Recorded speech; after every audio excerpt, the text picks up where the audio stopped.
There's a big turf burning culture and all around the Midlands, around the Bog of Allen.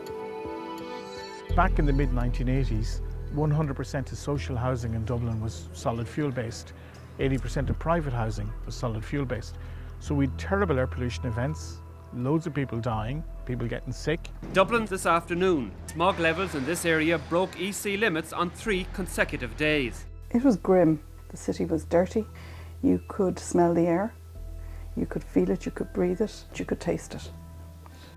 When we burn solid fuels like coal, like turf, this particulate matter is breathed in through the lungs and can move into the bloodstream. And it's linked to lots of health conditions that are very serious, including heart conditions, lung conditions, cancer. So I have asthma and 2 of my 3 children have asthma.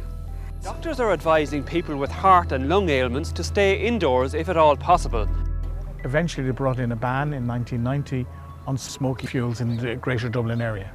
It changed practically overnight. Within 1 season it was completely different.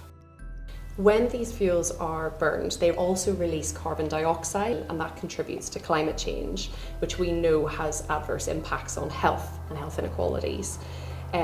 We also know that climate processes like heat waves are actually impacting air pollutants. So there is a potential for a triple win from these types of policies. When people saw that that was working, the ban got rolled out stepwise to larger towns. But the curious thing in recent years in Ireland was air quality was worse in some of the small towns and villages around the country than the big towns and cities, because domestic heating is the problem. These solid fuel regulations that came in 2022, they're effectively removing the most smoky, polluting fuels from the market. So you can see maybe I have 3 to 4 years of stock all the time. Traditionally in some rural areas people harvested their own peat for their own personal use, and that's still allowed. It's the cheapest way to heat a poor insulated house in Ireland, and people are used to it.